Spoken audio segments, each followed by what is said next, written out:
feel like we're besties now after this. What's up, guys? It's Denise Salcedo. Hey there, everyone. Welcome to Speak Now Pro Wrestling here on the YouTube channel and Apple Podcasts, Spotify, wherever you are listening or watching. It is Denise Salcedo, and joining me here today is my special guest, Alex Lajas, Queen of the Ring. Alex, thank you so much for joining me once again. This is going to be a very exciting episode of the show because we got some major news. We're coming off this big week for AEW, and also, it was pretty much known news, but now it's official. CM Punk will be at the premiere of AEW Collision. But before we get to all of that, I just want to thank everybody for being in here. And if you are in here and you guys want to help support this show, help support this podcast, get your opinions, your questions, your thoughts, your hot takes, your rants, whatever it is right here on the show, you are more than welcome to send in a super chat. Those keep us funded, keep us going, and also also help me pay my guest for today, Alex, as well. So that's pretty much how we roll here today. So we'll make sure to get those going here today. All right, so let's get to it. Let's go. Let's kick things off actually with Double or Nothing. Alex, I want to get your quick thoughts on how you felt about the show. So overall with Double or Nothing, I liked it. I thought in the beginning, some of the matches were a little clunky. After the Battle Royal, I really enjoyed the Battle Royal with Orange Cassidy. The final moments between Swerve and Orange Cassidy were a lot of fun. But like I said, it was a little clunky. I have been seeing people online saying that it's the worst AEW pay-per-view. I think maybe not. I don't think it was the worst AEW pay-per-view. Was it maybe mid? As MJF would like to say, maybe it was. But towards the end, once Chris Statlander came out and got that TBS title, I think that we were going strong. I know a lot of people wanted the main event to be the World Championship. I personally do think that it should have been the World Championship because that match was very, very good. And in my eyes, I think that the match really elevated Sammy, Darby, and Jungle Boy to a level of stardom that maybe they needed a little bit more. So overall, I think that Double or Nothing was good. You know, I hope that some of the stories that happened in Double or Nothing come to a close. That's my number one. And I think that maybe with tonight's Dynamite, we probably did see that. But overall, Double or Nothing, I'm going to give it one thumbs up. One thumbs. Not You're two, just one. one day. One thumb out of two is not too bad. Yeah. But here's the thing, though. I definitely did not think that Double or Nothing was a bad show in terms, or let me rephrase that. I did not think that it was, actually, I didn't think it was a bad show, and I didn't think it was the worst AEW pay-per-view ever. Like, I think that if some people are saying that, I think it's a little bit too far-fetched. And because I really do think that, you mentioned the Battle Royal. I loved the Battle Royal. I've gone and said this multiple times on numerous shows that I am not a fan of Battle Royals whatsoever. And this one really got me like completely invested. I loved seeing Orange Cassidy and Swerve Strickland just go at it. That was incredible. And the reason I can definitely say that this was not the worst pay-per-view was because I loved the Four Pillars match and that Anarchy in the Arena match. I mean, both of those really completely stole the show and made it worthwhile to be there for those two matches in specific. And then, of course, Chris Statlander coming back and defeating Jade Cargill, ending her streak, becoming TBS champion. Even seeing Karen Jarrett go out there and hit the guitar shot over on Aubrey. I mean, those moments, right? Like, that's why I can't say that this was like the worst AEW pay-per-view or anything like that. Yeah, there were some, maybe booking decisions that weren't so great. Some of the layout of the show wasn't too great. I thought that Adam Cole, Chris Jericho, I thought it was a horrible match. Like, I was not interested in that at all. I kind of thought it killed the crowd a little bit, but everything else I thought definitely worked out for what it was. And I didn't like the open house match either. That was another match that I didn't like. So aside from those two matches, I was a big fan of Double or Nothing. But I do want to start off by saying one thing, though. This San Diego crowd that we had here tonight, damn, kudos to this crowd. I did think they were a better crowd than the Las Vegas crowd. And I'm just going to go ahead and say it. I would really actually like to see Double or Nothing next year take place in San Diego. And I don't know. I just thought the crowd was really, really good. I think it maybe should be in Atlantic City just because it's closer to me. No more. This is okay. Here's the thing, really quickly. Sorry, I know we're going to start a war here between the West Coast fans and the East Coast fans. But oh, no. Wrestling and too many shows going over in the East Coast. I'm done with it. We need more shows in the West Coast. This has literally been like the first year in a while where we've had a legitimate, like a pretty good amount of shows out here in the West Coast. But even then, it's nowhere near what the East Coast gets. So no, we need more shows in this area. That's why I said San Diego. I'm like, San Diego, I'll drive 2 hours to San Diego. It's so much better than driving to Las Vegas. But we won't start the West Coast, East Coast drama on here. Let's get these super chats because they are rolling in. We got Lone Wolf who says, I'm so hyped for CM Punk's return at Collision. We got Chris Ludek who says, hey, Denise, hope all is well. Do you think MJF keeps the title till 2024, does his own Summer of Punk 2011 angle and loses the belt to Punk? Here's the thing, guys. There's still, and we're going to get into all of this, but to answer Chris Ludek's question, we still have unfinished business between MJF and CM Punk. I still want to see that. In fact, I still need to see that.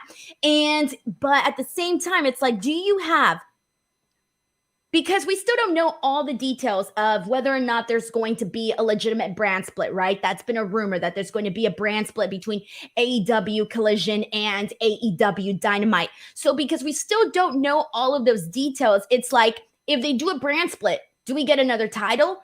Do we get another title that we see only on Collision? Or do we just keep the one title? I know MJF's going to be on both shows because they promoted him on Collision and, his picture was there and all of that. So I'm assuming he's definitely going to be on both shows. So I guess they wouldn't have to make an additional championship for that. But what do you do? Do you take the belt off of MJF at some point and give it to CM Punk and have it be his third time? And then the third time for it to finally be the reign that we've been expecting? What do we do here? I think eventually that's going to happen, but I don't know if that's going to be because of Collision. Like, I do think that Punk is going to have a third reign with the World Championship, but I don't know if it's going to be anytime soon going into Collision. But I have been on a few other people's podcasts, like, maybe we should get other titles on Collision. And everyone's like, no, across the board. I'm a one belt girl. I'm good with MJF going back and forth. I am too. I like, before we get mixed up with like titles on which shows, and there's also, I don't even know what's going on with the other company when it comes to other titles. So with this company, it's just keep it simple. One title, we've got the AEW World Championship. It would be cool to see more of maybe the TBS Championship on Collision and TNT Championship on Collision as well. Maybe split it up a few weeks where we see some of those belts on their respective shows. But having other titles, I don't see it. But I think that MJF is going to keep the World Heavyweight Championship or World Championship. So many belts. I'm so confused, but sorry, I think we're having a little earthquake. I kid you not. Sorry, a little tiny one, like a really, really tiny one. Guys, for those of you who do not know, I live out here in Los Angeles, and I'm pretty sure we just had a very, very tiny earthquake. Was it because of my anger of the titles? I don't know. It was very, very, very tiny. I would have to, if someone here can go check the news here really quickly. Usually these come up on the radar very quickly. I think it was one of those things where it might have been somewhat nearby and I just caught like a tiny little bit of it. Very, very small, but enough for me to be like, what? Okay. Okay, I'm from New York. I don't know what that means. Are you okay? Oh yeah, no big deal. Like we've sat through, like there's been like massive, like there's different types of earthquakes. There's those big ones where you're like, oh my God, this might be it. I got to do something, right? And then there's some that are kind of like a little sway where you barely feel them and you're like, wait a minute, I didn't make that movement. That was the earthquake that I felt right now. The one where it's like, wait, I didn't move my desk. Who did this? That was way too calm of a reaction for me, Denise. No I've been here my entire life. Sorry, guys. Let's get back to the... I love how you described the big one as like, oh no, this is it. Like, if I was in the same room as you and you said that, I'd be like, what does that mean? Are we gonna die? My whole life. If you are a Californian, you will get this. Your whole life, you've been hearing the big one's coming, the big one's coming, the big one's coming. So whenever we get something that's more than like 5 point something, I'm like, oh my God, is this the big one? Like, what do I do? You know, because they've been scaring us with this for like the longest time. But yeah, this one was just like a little tiny little thing. But anyways, Okay. Grapple Geekery says, You say so. Grapple Geekery sends in a super chat saying, I want to thank Our Lady and Savior Chris Statlander for ending our long National Nightmare Sunday and delivering the best TBS match ever tonight. Her and Nyla Rose definitely killed it. Before we talk about that, were you bummed to see Jade Cargill's reign as TBS champ come to an end? No, I wasn't bummed to see her reign come to an end. I hope that when she eventually does come back, they acknowledge the accolade a little bit more, because 60-0 is pretty huge. Now it's, 60-1, but I wasn't mad. I think it was bound time. I totally was expecting Taya Valkyrie to win the TBS title, but to have Chris Statlander come back, like, I've seen her so much in the tri-state area before she was signed to AEW, so really happy to see her back. I think that she's always had these times where it's like stop and go with her momentum, but it feels like right now, like, her momentum is actually going to breathe out a little bit more. And I do agree, it was a really, really great TBS match tonight on Dynamite. Yeah, same. And I'm so happy because one of my biggest criticisms, and I'm a fan of Jade Cargill, don't get me wrong, but one of my biggest criticisms was that I felt we were seeing the same match over and over. And this definitely felt like a huge, refreshing matchup to see for that specific title. We got a super chat here from Heidi Ho who says, I'm just here to find out what is worthy of going back to watch as usual. The beautiful Alabama weather and the motorcycle had my attention tonight. I don't blame you guys. Sometimes, we got people that watch every show religiously, top to bottom. We got people that just watch the highlights. We got people that only tune in for certain matches, etc. Everybody's got different viewing habits. Brandon Rosenson's in a super chat saying, I'm happy for Chris Statlander, but I would have preferred that they built a feud between her and Jade first. Still, Jade's reign had already gone stale, so I guess fans are just happy to see her lose. So here's the thing, and we were just talking about viewing patterns, but one of the things, because I kind of stopped watching Rampage like maybe in the last month. I had been watching religiously and I stopped Rampage. I haven't watched in a month. And I wasn't aware that on Rampage, they had started doing this thing where Jade would not only have her match and do her thing, but afterwards she would call somebody else out and then have another match afterwards. So I do like the way that they did this surprise with Chris Statlander because, she had been gone. She was out due to injury. And I think the little bits that they did on Rampage kind of added to this, where it was a norm for Jade to essentially be like, after this match, wanting some more competition. So I think if you probably weren't in the loop on Rampage, you might have missed that, because I know I did. So I personally feel that I love the way that they did the Chris Statlander surprise, and I think people really needed to see that kind of surprise. Anime Otaku sends in a super chat saying MJFS Punk and Punk and Cena ? I don't know, man. Darth Steven 777 says El Chapulín es todo elite. We'll talk about that in a second as well. Matt Reichel sends in a super chat saying, oh my God, Denise, imagine if all the pay-per-views were in Chicago. I heard boos when the CM Punk announcement happened. Have a great show, Denise and Alex. We'll get to that in just a second because it was definitely a mixed reaction. Heidi Ho says, Denise, no selling an earthquake was my favorite thing that happened tonight. And by the way, thank you to everybody who did say that there was a little earthquake in Signal Hill, California. Signal Hill is right by Long Beach, and I'm not too far from Long Beach, so it makes sense as to why I felt that earthquake. So there you go. Very small, little sway. Makes a lot of sense. All right. I don't trust that little sway.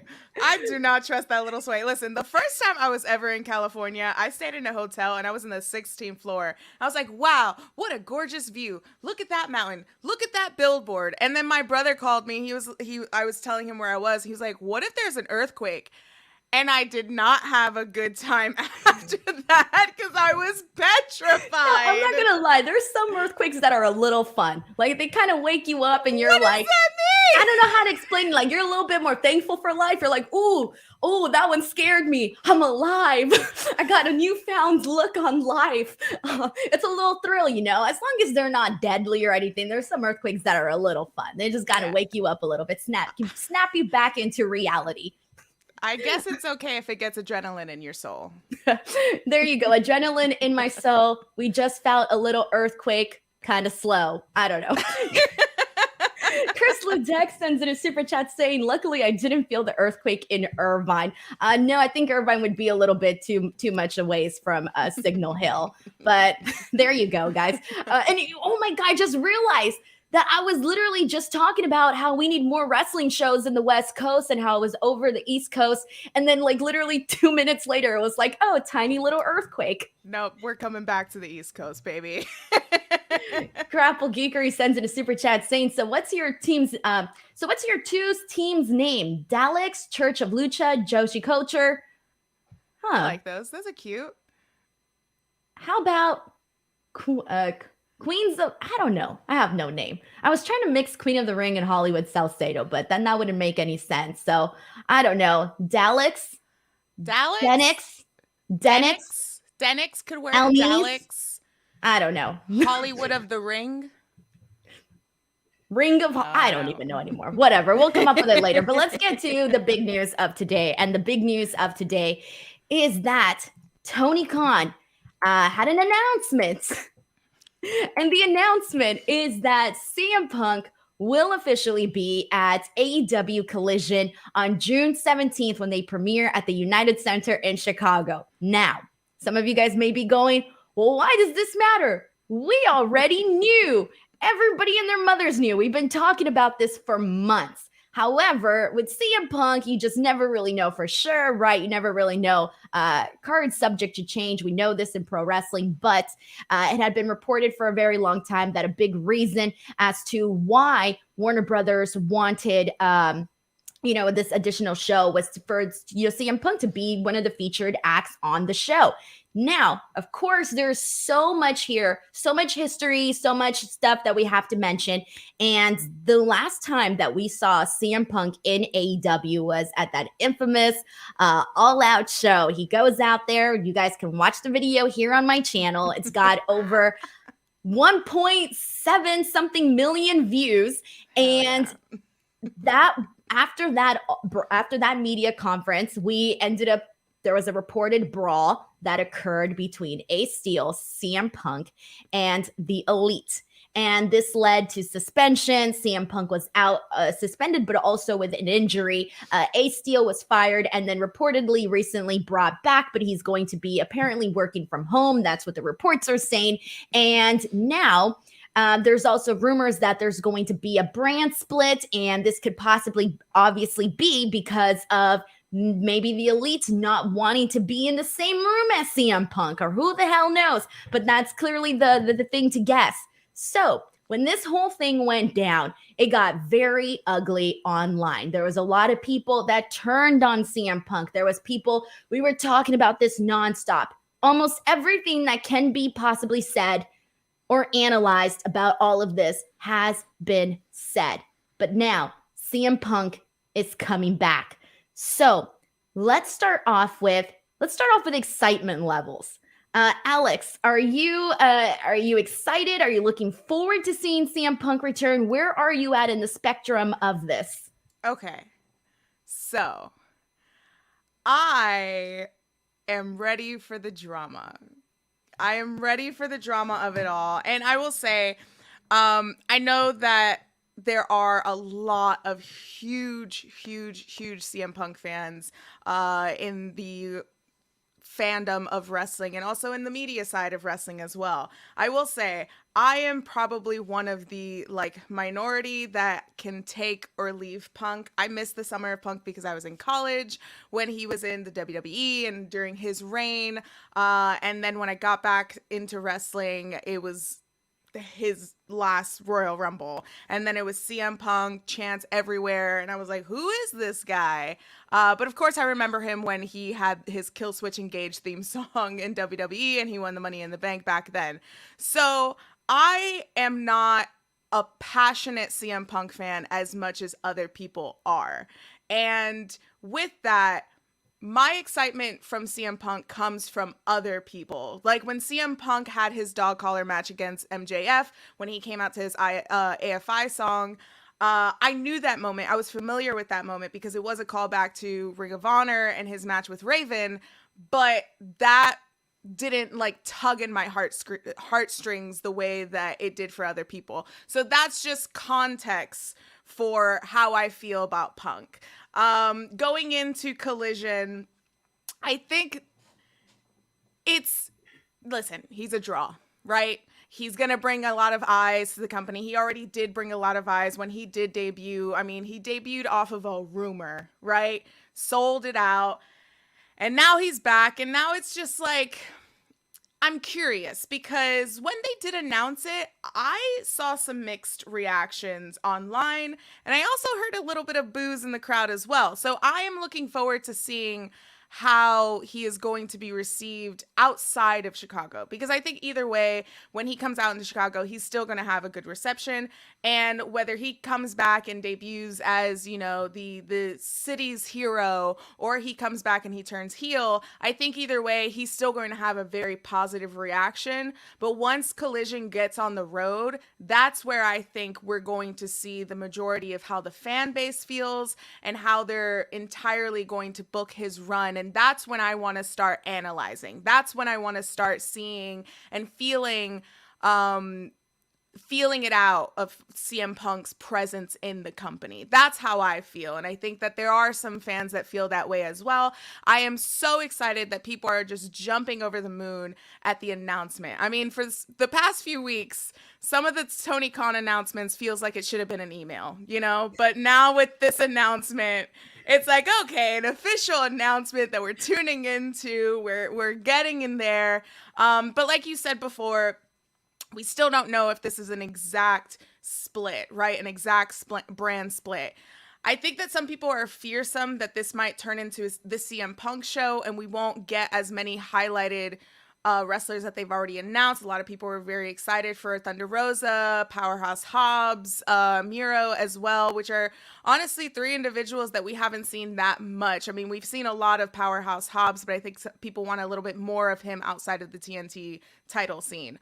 But overall, I'm trying my best to stay positive. But if the drama is going to continue, let it be the telenovela that it turns out to be, because I am in it 1000% either way.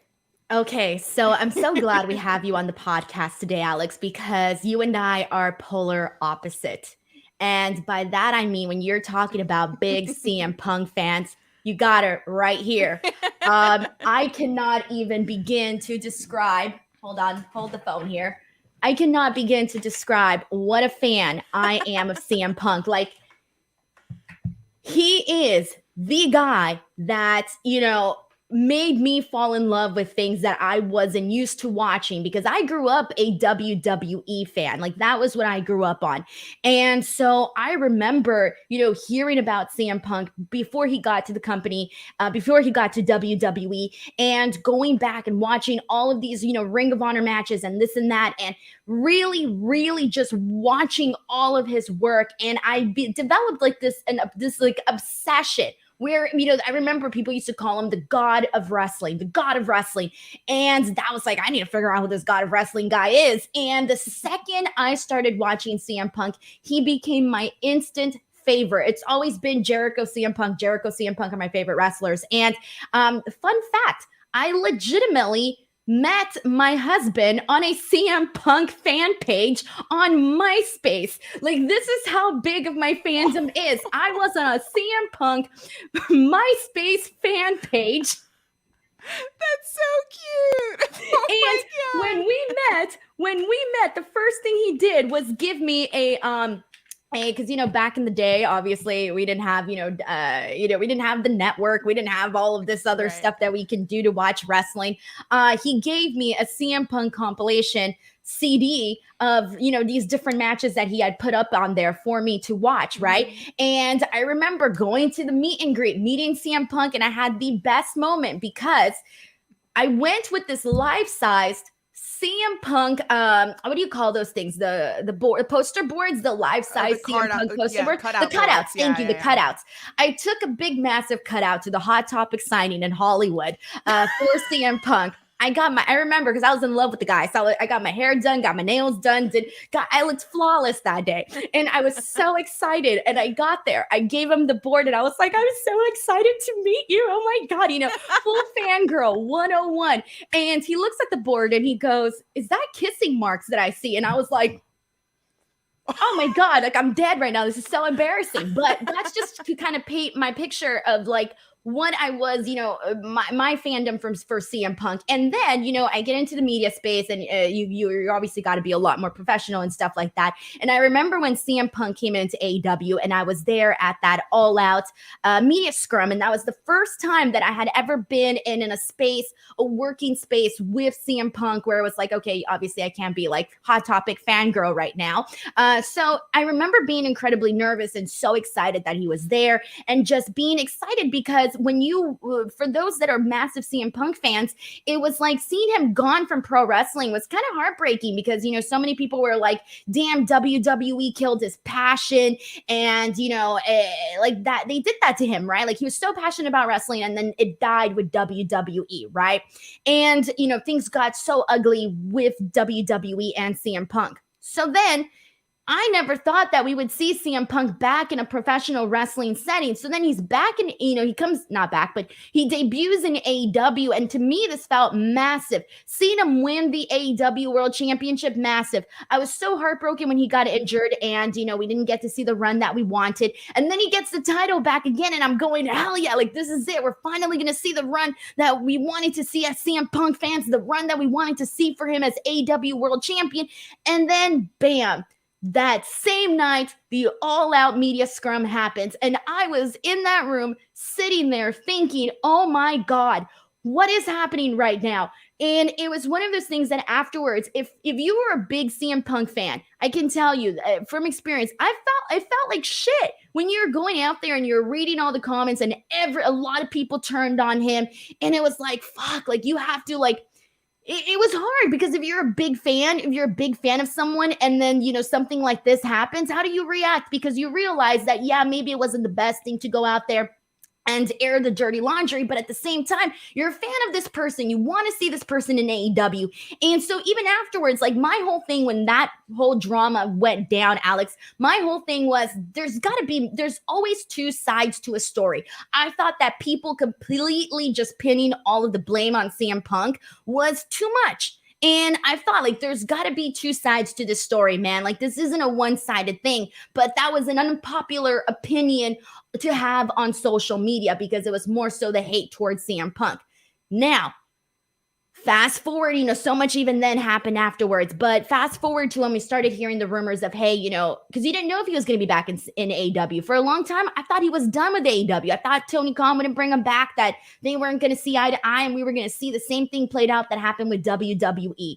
And from the looks of it, it didn't. He's coming back. And so I want to finally, and I don't know what this is going to look like. I don't know what the politics are going to be like behind the scenes, no idea. But on camera, on TV, I hope that we do finally get the CM Punk run that we want to see, whether it's a babyface run, a heel run. I know a lot of people here in the comments are saying heel, that he has to come back as a heel. I'm cool with whatever. I feel like heel would probably be the best thing because I don't know what that crowd reaction is going to look like. Like you said, outside of Chicago, no earthly idea how people are going to respond. Today, when Tony Khan made the announcement, we were seeing, cheers. There was people that were surprised. They did some really good camera shots for the crowd, but there was a group of people that were booing. And so that is going to be the interesting thing. And even then, here on the chat, I'm seeing it. There's people that are here that are like, CM Punk is a crybaby, or, you know, this and that. There's people that are excited. I think this is going to be something that, you know, people are just going to be on different sides of. Yeah, and I think that for me is always the exciting thing with wrestling. Like, for example, you're a huge CM Punk fan, and I'm very neutral towards him, right? So I have the pleasure of living vicariously through you, through your happiness, and you're like, you know, when you are a huge fan of him. But it's also, you know, I like it because they're with wrestling, there's always something for everybody, right? So with individuals, people are gonna love or hate, you know, each other's favorites, and that's totally fine. But I think at the end of the day, I think the major problem or issue, I mean, they're not really problems or issues, right? It's just mostly, you know, is he gonna be well received backstage in the locker room? Whatever we do outside, like in the ring, in the venue, like, is all cool and dandy, but I feel like, you know, I just want everyone to get along. Not everyone is always going to get along, of course. I know it's not going to happen, right? It's Especially never not gonna in this happen. business. Not in this business. Never. And sometimes to ask for professionalism in this business, as we see sometimes at Dark Side of the Ring, it can sometimes be impossible as well. But for me, like, that's the thing about CM Punk. He is controversy no matter where he goes, you know? Like, and that's the element of his essence, of his magic in wrestling. He's unpredictable. Yes. You never know what he's going to do. He is, you know, the voice of the voiceless. And with Punk right now in this era, I think that there is a good chance to, one, play up to it, play up to the mixed reactions, you know, and you can play into that with the roster as well, whoever they pair him with. And that's going to be really exciting to see who his first official feud is going to be with. But regardless, like, I think with Punk, it's just a very, very interesting time. And that's exactly what we were saying 7 years ago when he did first leave WWE. His contract was up in the air. Everyone was chanting his name. He got served the papers on his wedding day. And then he released that podcast. And that podcast, I mean, hell, tonight even, he was trending on Twitter maybe 5 minutes after the announcement. There were over 3.16 million tweets after 5 minutes of the announcement. That's wild. And that just proves that this guy is big. No matter if you love him or hate him, he's always going to be big. He's always going to be massive. And I think with AEW, he is a good addition to AEW. I think with Punk, we're just going to have to see. But it's one of those where it's like, everyone's been on CM Punk watch. We finally got the date. It's going to be in Chicago. Collision's going to be in Chicago. We finally got the announcement that Punk is going to come back to Chicago. Now it's just the waiting game. And I'm looking forward to seeing how all of it plays out. Well, we got so much more to get into about this, but I do want to get some of these super chats in here. So send in your thoughts, guys. I want to see what you guys are thinking. Are you not looking forward to seeing CM Punk return? Are you looking forward to it? Let's see what you guys are saying. Grapple Geekery sends in a name saying Hollywood Queens. Andrew Cool says Eddie Kingston in the game looks like a Wii character. Some of the I've seen some of the screenshots for the Fight Forever video game. I saw the MJF one where they said that he looks like Kevin Dunn in the game. I don't know. Have you seen the picture, Alex? I have seen the pictures, but I also saw that it was just the like beta. Okay. And they went back and they like beautified the mod. So, yeah. I saw they updated Eddie Kingston because on AEW Arcade they were playing the game, and so they were displaying a little bit more of the graphics, and so they fixed up the Eddie Kingston. Thank goodness he doesn't look like a Wii character, but I'm excited to play the game. I've already pre-ordered it for the Nintendo Switch, so I'm excited. Yeah, I just saw the screenshots. They pop up on my For You section, and I was like, no, oh my God, no. I'm not a gamer, but we'll see. Maybe I'll get the game just for shits and giggles. I don't know. Brandon, but that's what I said about 2K23, and I still haven't gotten it. Brandon Roseanne sends in a super chat saying this brand split, hard or soft, whatever you want to call it, is not sustainable. You got to think eventually that they'll all have to be in the same place, especially for a pay-per-view, right? What then? I believe Tony was asked about this not at the press conference, but on the media call ahead of Double or Nothing. And there's still not that much information as to whether or not having the added addition of Collision is going to mean more pay-per-views or not. Do not know yet for sure on that.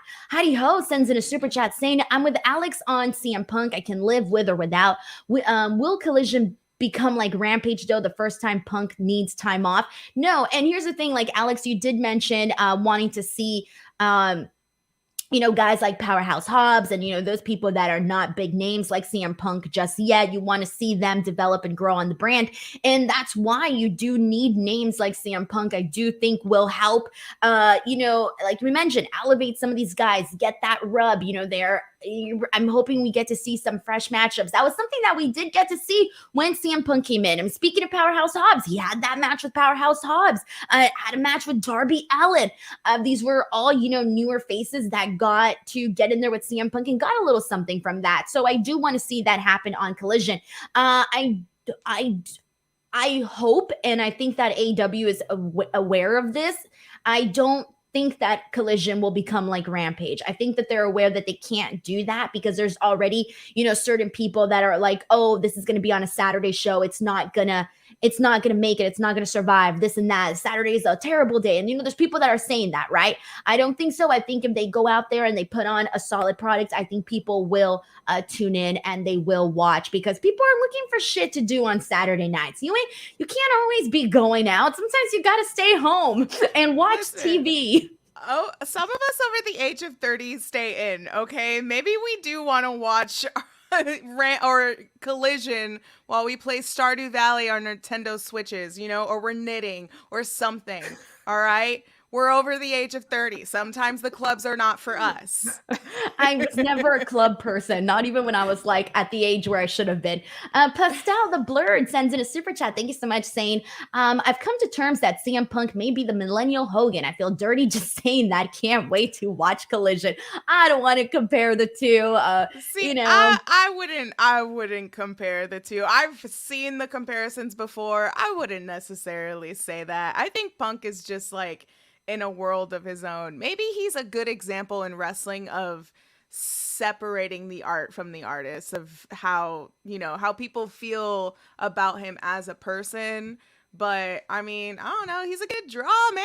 He's a good draw. Grapple Geekery sends in a super chat saying, I'm a fan of him, that I am. Punk's behavior that night was incredibly unprofessional, and it isn't all Punk wrestling team elites. Like I told you guys, we're all going to be on different sides here, and it's going to be hard not to have a little bit of bias because, if you're a bigger fan of the Young Bucks or you're a bigger fan of CM Punk, you're going to have a little bit of bias in there. Like, I can feel my bias. Like, I can feel it. Like, I know it's there. And I just think that, it's something to acknowledge. Uriel Landero sends it a super chat saying, as a neutral, Punk can run on nostalgia for only so long. Maybe a hot take, but I personally haven't been impressed. No offense to the fans. Dude, no offense taken. This is the other thing that I do want to say is that I know Twitter can get ugly, and I know that all of these, different forums and whatnot can get ugly, but I don't there's bigger shit going on in life. I'm not going to be offended if you're not a fan of my favorite wrestler. Like, I'm not going to be like, you should go die somewhere.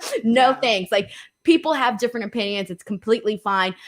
We got Underground Knights who sends in a super chat. Thank you so much, saying it's Punk's return gimmick going to be Mr. Positivity, like the male version of Willow. I picture him being friendly with everyone. I don't think so. I can't even see it, even if they wanted to do something like that. I don't think I can see it. Well, did you see what he posted on his Instagram story? It was a link to the scene from Billy Madison when Adam Sandler is playing dodgeball with the kids. He's wrecking house on the kids. So I don't know. So Punk is always like that though, right? Like he's always like teasing a little bit and kind of putting out subliminal messages in a way on Instagram especially, but we're just gonna have to see. I don't know. James Hammond sends in a super chat saying, hope that CM Punk and Jeff feud happens very soon. Are you talking about Jeff Jarrett or are you talking about Jeff Hardy? Which Jeff are we talking about?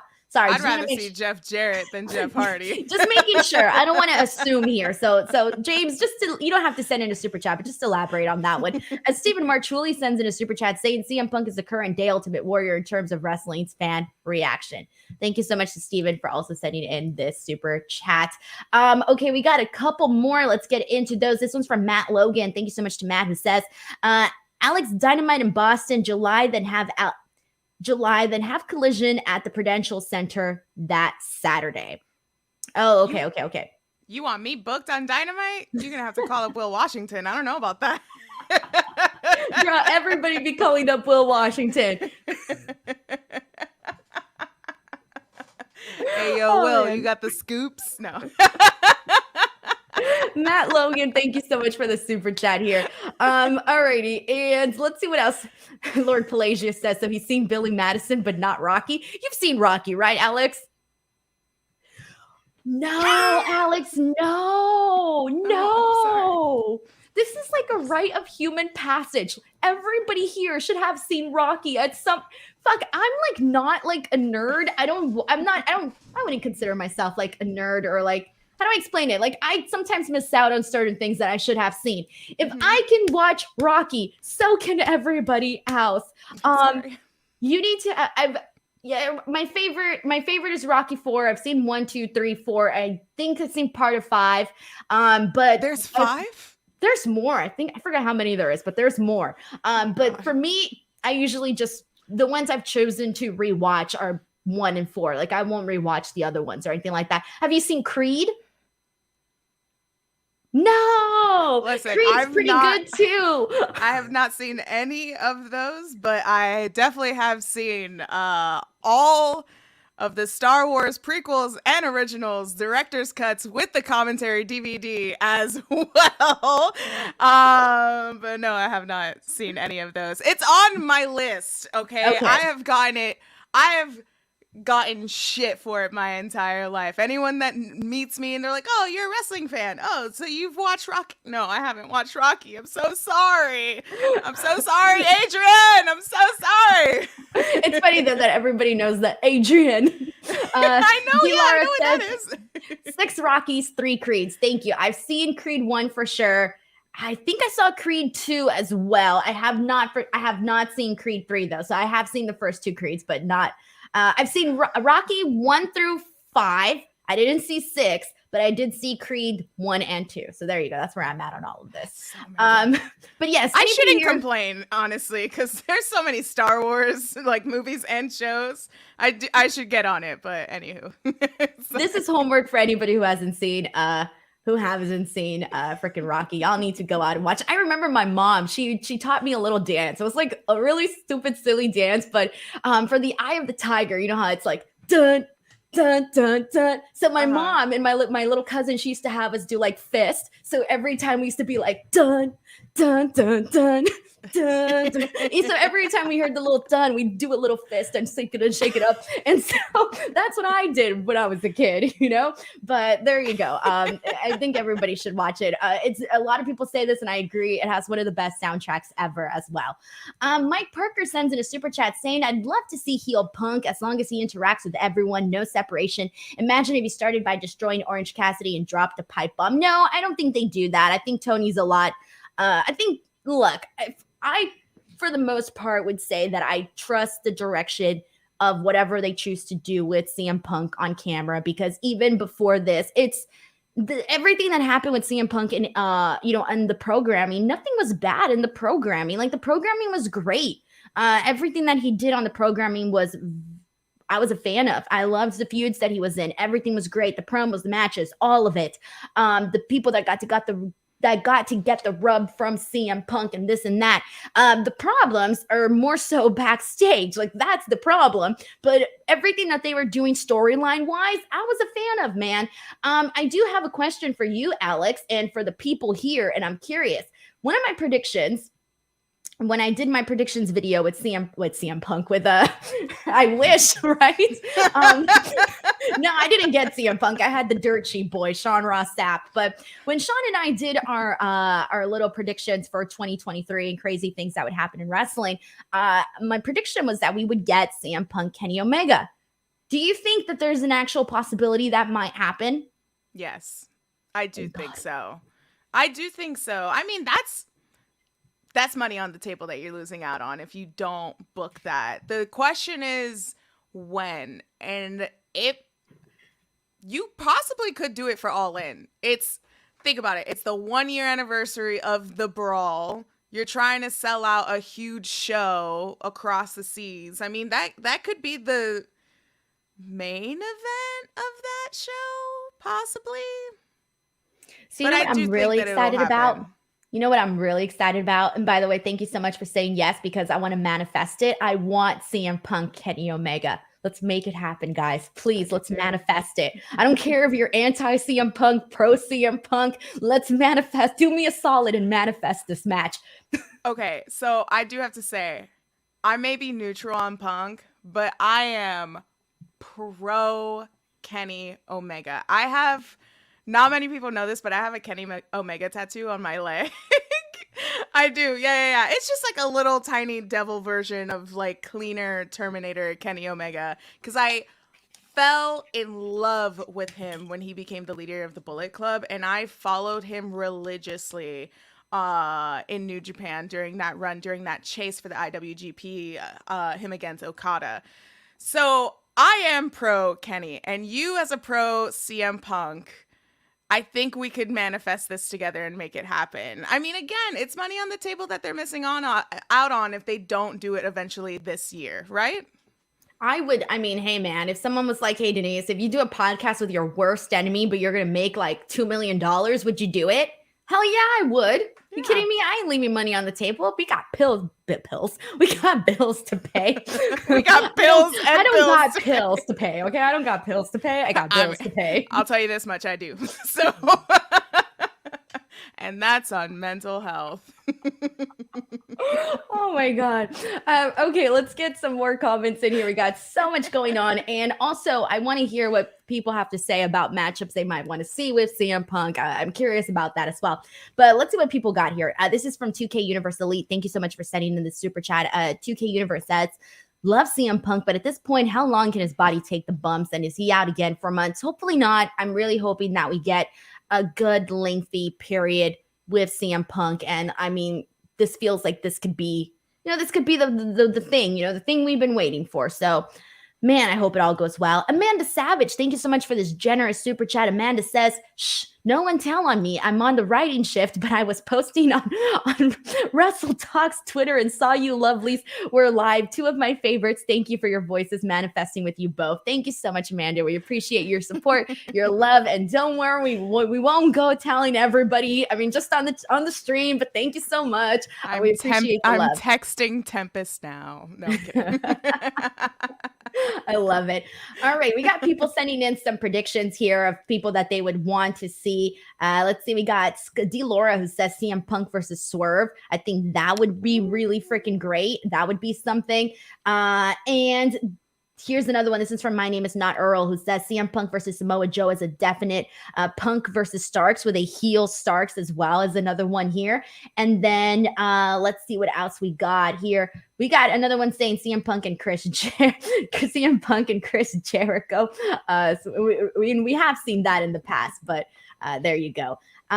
We got Young Chove says CM Punk versus MJF as well. CM Punk versus Bryan Danielson. I mean, there's a lot of options of people and matches that we would want to see. Okay, so we'll come back to the CM Punk stuff if any other topics arise. I'll read this one too from We got a couple more. This one's from Patrick, who says they want to see CM Punk Jungle Boy. Justin says Punk versus Orange Cassidy, and Punk versus Miro, and Punk versus Andrade. Lord Pelagia says Punk versus Eddie, with Eddie making the point that he was right.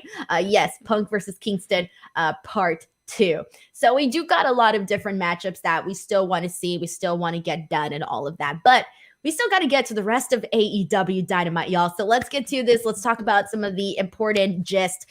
We had our opening match here today, and it was Bandito and the Lucha Brothers teaming up to take on the Blackpool Combat Club. Bryan Danielson was on commentary. Bandito was channeling El Chapulín Colorado, and Alex, oh my God, my reaction the second that Bandito came out as Chapulín, I was like, oh my God. I was so, I don't know how to explain this, but I felt like happy and emotional at the same time. Like, that's a little weird, but I was very excited about this. What'd you think about this? What'd you think about the match? Oh my gosh. I was so excited to see that gear on him. First of all, the gear alone looked so cool. It looked so cool. And I remember I grew up watching that show. It was more my grandfather's show. He absolutely loved it. So I do remember it. And whenever I see anybody cosplay that at Comic-Cons, I'm like, oh my God, I know who you are. So that was really exciting. This opening match, Blackpool Combat Club and Lucha Bros and Bandito, whenever they open up a Dynamite, I just know that opening match is going to be so good. And this one did not fail. I really enjoyed the story that they're telling with Yuta. I mean, Wheeler Yuta, he pinned Kenny Omega at Double or Nothing, and he got the pin tonight as well. So I'm really liking that, and I'm looking forward to seeing the momentum that they take that with Wheeler Yuta. Also, we have to talk about that, 50-time vertical suplex that they did? How did you not just pass out from blood just rushing through your head? No idea. I think some people just they could do that stuff, and it's like there's so many times where I see things happen in a match where I'm like, God, are you human? Is this the thing? But that's really cool. And that's like when you mention, like, anytime you see these guys opening up the show, you know you're gonna get stuff like this. You know it's gonna be very entertaining. So thumbs up on all of this.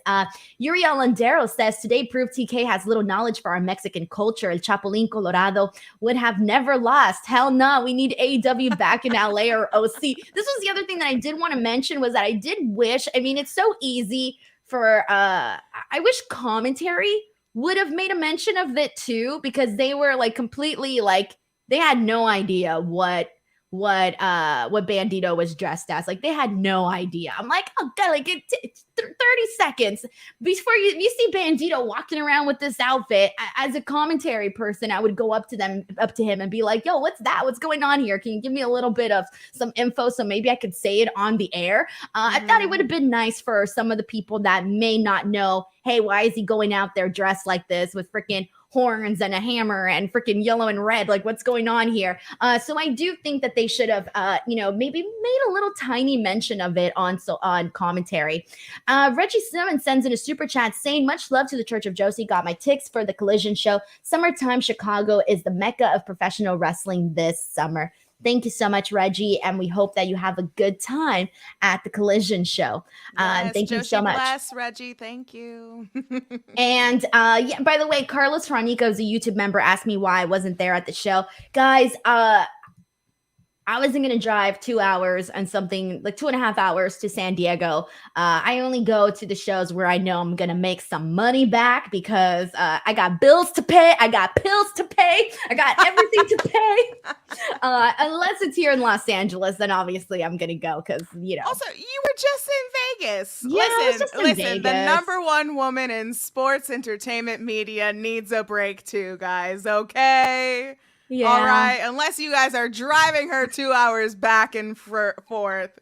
Come on. Like, I wouldn't be able to do my post show, and I'm like, I don't want to miss my post show. Like, that's not what I want to do. So it's just too much to have to go back and forth sometimes. So you got to pick which shows are worth it. We also got Swerve Strickland versus Big Bill versus Trent Beretta. We saw Swerve get the victory, and he is going to go on next week to face Orange Cassidy for the International Championship. Thoughts on this one, Alex? I was hoping, I don't know. I was hoping this match would have been Orange Cassidy and Trent Beretta versus, or rather, we're going back to the Orange Cassidy. I'm jumping ahead a little bit, but this match was good. Everyone did their parts. Everyone did it very well. And I think that Swerve deserved the win. But jumping a little bit ahead, I thought that having Swerve and Orange Cassidy, you know, those two having a match tonight, I felt like it should have been Orange Cassidy with Trent Beretta versus Brian Cage and Swerve Strickland. I think it would have added a little bit more to the story, but I mean, everyone got their shine individually, each competitor within each of the matches. So, I mean, it was good. I was satisfied. Yeah, I think so too. And I think my thing with this one was more so of like, I thought this was a fresh matchup. So I really like seeing like this three-way, and I kind of would want to see more three-ways. We don't get to see that very many. So this was definitely something that I enjoyed. And I thought it was a really great win for Swerve. And coming off of that ending of that battle royal, that was chef's kiss. I mean, come on. We got a video of, actually, I'll save that for later. Let's get into, I'm going to skip over to Don Callis and Konosuke Takeshita because, oh boy, this was heat at its finest. Don Callis had, I want to give an award to the people in San Diego, man. They really, really brought it. They were booing this man so much that I only heard half of what Don Callis was saying because this man was being booed so freaking much. And they also had some really great crowd shots. And I almost wanted to go back and like screenshot some of the reactions, but then I'm like, I don't want to screenshot them and put people on blast, you know, but there were some really good ones. Like there were people that were like booing like their life depended on it. And that's the kind of stuff that I like to see. But anyways, so let's talk about, you know, what went down. Obviously, you know, Takeshita, betrayed the elite at Anarchy in the Arena, aligning himself with Don Callis and the BCC and this and that. Callis comes out there and he's basically saying that he hopes these boos are for Kenny Omega because he is the victim. And this is something he said last time too, that he is the victim. And he's saying that all of Kenny Omega's accomplishments were that they occurred because of him. And then he's going out there and saying that Takeshita is better than Okada, that he's better than Kenny Omega. And then he says that he's going to, that because Kenny Omega destroyed his family, he's going to destroy the elite. And so that's what we basically got here. How shocked were you by the amount of boos that Don Callis was getting here tonight? I wasn't shocked that there were boos, but I was shocked of how big they were. I can't remember the last time I've heard boos like that on Dynamite where I couldn't even hear the person talking into the microphone. Like I can't really remember. I'm sure the chat will like maybe remind us of it, but like it was really good. Like coming out of Double or Nothing, the way that it all played out with Konosuke Takeshita, I love my Cinnabon baby boy. I love him so much. And I will boo Don Callis, but I will still love the Bun Boy. So with that being said, with the way that everything played out at Double or Nothing, I was like, oh, okay, that sucks, but all right. And then going into this, I did not expect so many people to just boo the hell out of these two individuals, but I absolutely loved to see it. But one of my favorite shots of the entire night was when Don Callis mentioned Okada, and then they had the shot of Konosuke Takeshita with the Forbidden Door ad behind him. So I thought that was interesting. Maybe it's a little bit foreshadowing. Yeah. But dude, like big shout out to San Diego for this segment alone. They carried it and it was their moment. The Don and the Dom are getting the biggest heats in at least in WWE and AEW right now. Like, Yeah. isn't that's kind of crazy? I made a stupid joke online about like hot chips, and I put freaking Dominic Mysterio on one and Don Callis on the other one. Really stupid, but you guys can check that out on Twitter. And yes, Expo Nurse says that Don is a master troll. He really, really is. Let's see what else we got here. This is from Aaron Murray, who says the smart thing to do is AEW needs to have Don Callis to come out for the next couple of weeks. They need to capitalize on this. They need to definitely capitalize on this heat, man. Like, keep it going. And Takeshita, like that facial expression that he made at Anarchy in the Arena when he revealed himself, and then he turns and he does this like side profile to the camera. He's like, you saw that, right? Like he's bringing it, man. Like he needs to keep, you can tell he's feeling himself in this, by the way. Like you can tell he's enjoying being the bad guy. You can tell. Yeah, he is. Like, he's such a sweetheart. You know how they like say in movies that the biggest, baddest villains in movies, sometimes the actors are just the sweetest people on earth. Like Rachel McAdams, who played Regina George, they always say that she was like the sweetest person, but she played the role so well. Maybe Takeshita is gonna be that. Maybe be the Regina George of wrestling. Hey, I'm with a here for Cinnabon it. by his side. I'm here for it. He's got it all. He's got it all. I love it. Underground Night says people were flipping them off. I love that stuff. God, Yodan says Don Callis heat. You gotta love it. I agree. I definitely agree. Alrighty, and let's go ahead and press on from this. Afterwards, we ended up, let's get into the Orange Cassidy, Darby Allin defeating the Gates of Agony match. Really quickly, love to see Darby and Orange team up again. We got to see Sting come out. This was fun. You can always expect him to come out in the SoCal shows. You know, he came out at Dynamite in LA and then obviously in San Diego. And so good to see him for sure. So basically he came out during the post match because we had Cage Strickland and Prince Nana basically going and making their way to try and attack, Darby and Cassidy and all of them. So Sting's music hit. He comes out there and they leave. Mogul Embassy leaves. They jam. And then that's when we kind of see that Swerve still not taking his eyes off of the international title. And then we already talked about that match is going to be happening next week. I'm curious, do we see the AEW international title change hands or not?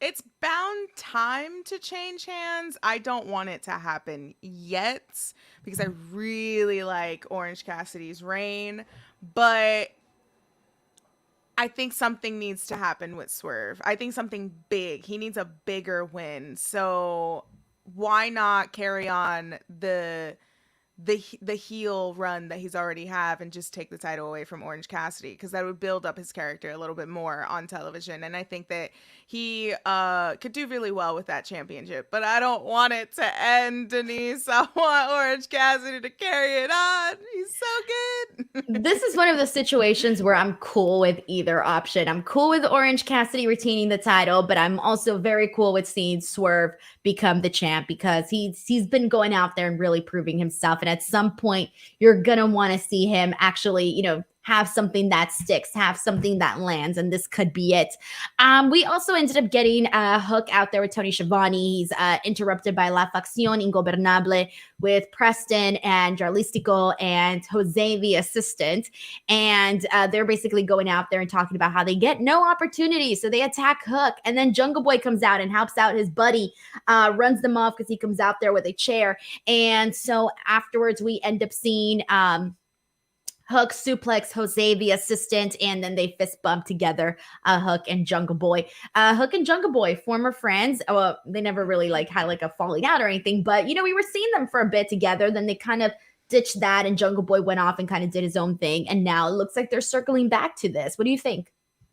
For a moment, I thought Jungle Boy was going to turn heel. I know that everyone was everybody's been waiting for it. Yeah, everyone's been waiting for it, and they kind of teased it on Sunday as well at Double or Nothing. So when I saw him come out with the chair, and there was points where he held the chair up and he was behind Hook for a second, I almost had a flashback to Shield days, but For a second, I really, really thought that Jungle Boy was going to turn, but it's good to see them back. But I wanted to ask you, Denise, what do you think of Darby Allin and Jungle Boy in their positions now on the show after the match that they had at Double or Nothing? Because it was interesting to see them now with the aftermath of that match. I think when Jungle Boy is as expected, I think that if they do the heel turn, it would work phenomenally if he did it against Hook and he turned on Hook, because everybody loves Hook. So that would be phenomenal for him. As for Darby, it's really just the week after. So I feel like I still need a little bit more to like add to it, because, yeah, he's going out there and he's teaming with, Orange Cassidy and this and that, and that's all fine and dandy. But it's like, he was the only other person that I considered possibly becoming AEW World Champion if MJF didn't retain. So I do want to see Darby, kind of stay up there in important storylines and this and that. And I feel like right now it's like 1 week. Okay, fine. This was fine. Like, I just didn't think that, the Gates of Agony, it's not like they're a focal featured act on AEW. So I feel like it kind of felt a little bit like I didn't care too much about the actual matchup. I cared about seeing them team up together, Cassidy and Allen, but I didn't necessarily care about this actual tag team matchup. Like the Gates of Agony, I wasn't necessarily going like, oh my God, I can't wait to see this match. Like that was not necessarily there for me. So yeah, it does kind of feel like a little bit of like, okay, well, let's keep it going with Darby. Let's do something. And same thing with Orange Cassidy, but clearly he's doing this with, moving on to this with Swerve. So that's exciting. We got a super chat here from Roberto Arsenal who says, I want Naito at the pay-per-view this year. He's my fave. I really hope that would be a great one as well to see at Forbidden Door. I'm excited for Forbidden Door. I think it's going to be a good one, guys. I think it's going to be a good one. Okay, and next up, let's finally get into this one here. And we got Chris Statlander, the new TBS champion, taking on Nyla Rose. And earlier in the night, they also played a really nice video package for her where she was kind of getting really emotional. I don't know if you watched her scrum, Alex, but it was so nice to hear her talk because she's just a real person. I can't explain it. Like, so many people go up there and it's like, some people are obviously in character. Some people might be a little bit nervous. And then there's some people that just go out there and they're just humans talking and answering questions. And that's what Chris Statlander was. She was very lovely. This was a lot of fun. We saw Nyla Rose go after both knees of Chris Statlander, unfortunately, going after those. And we saw a moment where Chris hits the Blue Thunder Bomb on Nyla Rose. That was fun. Nyla goes with and gets her with a cannonball to the outside. But for the actual win, we see a 450 splash from Chris Statlander. It looked very lovely. She wins this match. Great first defense. How did you feel about seeing Chris Statlander return? And oh wait, I already asked you that. Never mind. I want to see how you felt about this match. We already talked about that. Never mind. I'll answer the question anyway. I'm excited to see Chris Statlander return back to my television screen. This match, like we were saying earlier, I like the different vibe of this TBS match. Like I like that.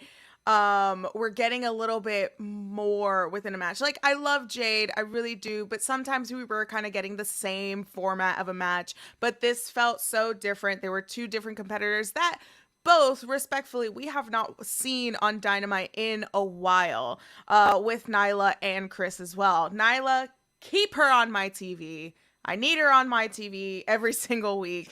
But this was a really good match. Again, a good match to showcase and spotlight both of these women, again, that we haven't seen in a while. And it's always nice to see some kind of variety within the women's division at this period of time as well. Taya Valkyrie was watching the match backstage. So Yes. I'm looking forward to seeing that. I'm looking forward to seeing how all of that plays out with Chris Statlander. That would be a really good beginning feud for her. Again, this was a really great title defense for Chris Statlander as well. And I noticed that I think she was doing sign language at the end of her match. And I have to say, I absolutely love it. I love Chris Statlander. I am biased when it comes to Chris Statlander. And I did see a little bit of her press conference after Double or Nothing. And she's very human. Like, she's very humble. Like, she gives me the same vibe that Willow Nightingale gives me when she speaks and she cuts a promo. Like, I can just relate to her. And I always love a wrestler where I feel like I can be their best friend. And that's Chris Statlander for me. I also just want her to punch me in the face and throw me across the room, but that's a completely different topic. So I'm so glad that you reminded me again about Taya, because that was something I had on my notes and forgot to mention. But Taya watching on during this match, I thought, hell yes, perfect first, aside from Nyla Rose, so first, second defense for Chris Statlander. Oh my God, that to me is going to be pretty damn good. I want to see them just go. I want to see them get the time, get the time to actually go at it in this match. Big fan of that, so thumbs up. Last but not least, we got to get into the main event, which was Chris Jericho teaming up with Saraya to take on Britt Baker and Adam Cole. And here we got some good stuff, man. We got Sheeta going out there, taking out the Outcasts, eliminating them from ringside. We see Britt lock in the lockjaw on Chris Jericho, which was a fun visual to see. For the finish, we see Adam Cole hit the boom on Jericho and gets the win. How did you feel about this matchup? How invested are you in the story that they're doing here? Not at all. This story needs to end. No, I think this story needs to end. Well, the match was terrible with Jericho and Adam Cole, so I don't blame you. I think at Double or Nothing, this should have been the match. Instead of the unsanctioned between Jericho and Cole, it should have been this tag match that we saw tonight. Although tonight, this was a good main event and for a good episode of Dynamite, especially like a post Double or Nothing episode. But I think that this was a good match. Like, let's tie the bow around it. If Britt Britt is not done with the Outcast. I think that's safe to say. But I would love to see Adam Cole be done with Chris Jericho. Move on. Get another feud under your belt. Or even go after a title, if you will. TNT. Whatever it is that means to Adam Cole. But I want to see something different because they just did not mesh well at Double or Nothing. And so for me, in terms of that story with Adam Cole and Chris Jericho, I need them to tie the bow on that. But again, Britt Baker and the Outcasts are not going to be done. Now that Toni Storm is AEW Women's Champion, Jamie Hayter is out. That's Britt Baker's best girl, and Britt Baker is down one person when it comes to someone on her side. And although she does have Hikaru Shida, she's missing one more person, which is Jamie Hayter. So again, I don't think that story is going to tie up anytime soon, especially going into All In. But I'm done with Jericho and Cole. Get me something else. I can't disagree with you on that one. After that match, a Double or Nothing, I cannot disagree. And I was looking forward to that match. I was so looking forward to it. And it was, Roderick Strong, Jericho was a zillion times better, man. That shit was so entertaining. This was not. That was a sleeper. But I want to read this comment from Justin Martin, who says, Britt matching gear, Britt doing Cole's entrance mannerisms. Those two do make a cool team inside the ring as well. I agree. I did like seeing them team up together. And why the hell not? They're married. I want to see it. Yeah. All right. So, guys, that was AEW Dynamite, May 31st edition. I want to thank you so much, Alex, for hopping on and for doing the show. Before we wrap up, just a friendly reminder to everybody. Of course, we've been talking a whole lot about Collision. I will be here with Alex, actually. You're going to be on for the June 17th show. For the June 17th show, we will be here to talk about, CM Punk coming back, and who knows what's going to go down. I'm excited to see if he's going to do a promo. What's he going to say? What's going to happen? I'm ready for it. So I'm really looking forward to that. So make sure you guys are here starting Saturdays. I will be here to talk about Collision. And then on top of that, Tuesdays, I'm here to talk about NXT. Every single Wednesday, AEW Dynamite. Friday, Smackdown. I will be back here this Friday to talk about Smackdown. So make sure you guys tune in for that. Tim Weinerger Jr. sends in a super chat saying, could you see Jade come back as a face to join Britt and Sheeta? I don't know about joining them per se, but I do think that she is going to come back as a baby face. I agree. Yeah, I don't see her joining them, but I do see her coming back as a face. Thank you so much to Tim for sending in this for sending in this super chat. I appreciate it because Tim's also a YouTube member, so I want to make sure to shout that out as well. Alrighty, everybody. Thank you so much. Alex, where can the people support you and give you some love? Ooh, Okay, so I actually just uploaded my Dark Side of the Ring reaction video on my YouTube channel. So youtube.com/Queen of the Ring Wrestling. You can check that out. And I do live watch alongs every Tuesday for this brand new season. So come hang out. If you got no one else to watch the show with, I am there for you. Of course, you can follow me on Twitter at Queen of the Ring, twitch.tv/Queen of the Ring as well.